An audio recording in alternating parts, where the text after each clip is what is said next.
va y faire sa vie. D'abord en cultivant des bonsaïs, puis des légumes de son pays. En quelques années, Yamashita transforme ses serres en atelier d'artiste.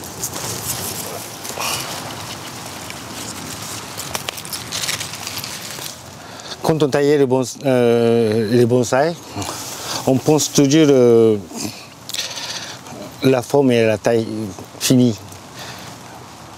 Cette taille d'épinac qui est idéale. Je ne veux pas avoir un plus grand ou plus petit. Créateur de légumes haute couture, Asafumi Yamashita n'a pas usurpé son surnom de Kenzo des potagers. C'est un radis blanc, on l'appelle daikon. C'est ce modèle qui l'a rendu célèbre. Celui-là, il est plus doux, plus sucré, si vous voulez. Il n'y a pas de sucré, mais il faut beaucoup espérer.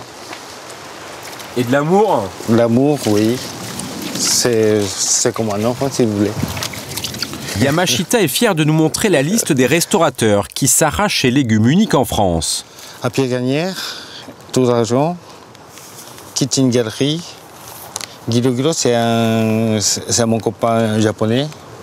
Et puis M. Briffard de l'hôtel Georges V. Il vous laisse carte blanche? Quasiment, oui. C'est-à-dire que quand je veux, n'importe quel légume que je veux, avec la quantité que je veux, avec le prix que je veux. c'est plutôt pas mal. C'est un système très simple. Un système très simple qui fait vivre Yamashita. 2 fois par semaine, il prépare les commandes des chefs avec lesquels il a accepté de travailler. Pas grand-chose. Quelques légumes dans une cagette, nettoyés, emmaillotés, mais à prix d'or. Vous le vendez combien, ce kilo d'épinards? 20 € le kilo. 20 € le kilo pour, oui. un kilo d'épinards. Oui, ça coûte très très cher. Ce qu'on dit. Le kilo à 20 €, 5 fois plus cher que sur le marché. Ah, monsieur Yamashita, il est où?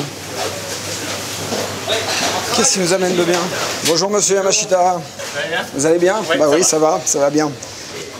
Allez, bon, on va vérifier tout ça.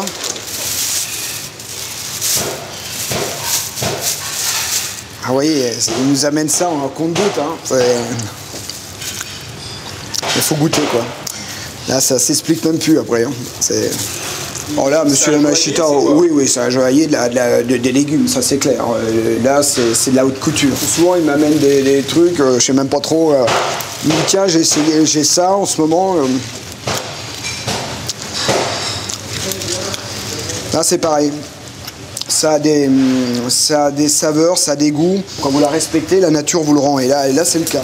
Des légumes de luxe dont Éric Briffard ne connaît même pas le prix. À vrai dire, il s'en fiche un peu. Je suis tellement subjugué par les légumes qui m'amènent que le prix me semble un peu plus dérisoire. C'est le seul, hein. Je croyais bien que c'est le seul. Hein. 3 abbés, table 12. Les légumes de Yamashita, Éric Briffard ne va pas les garder bien longtemps. Il les distille dans ses assiettes par petites touches. Ça marche, messieurs, 3 couverts. C'est les 3 abbés qui ont été annoncés avec 3 couteaux, 3 champignons, 3 foie gras, 2 lièvres et une Saint-Jacques menu d'automne. Chaud.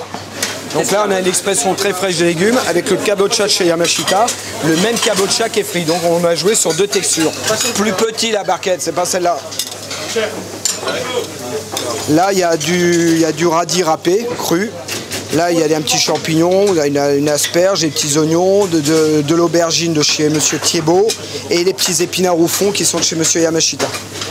Garniture du homard, là, tout de suite. L'aubergine de Thiebaud, l'épinard de Yamashita. Les grands maraîchers, comme les couturiers, ont maintenant leurs griffes. Table 10. Oui, chef.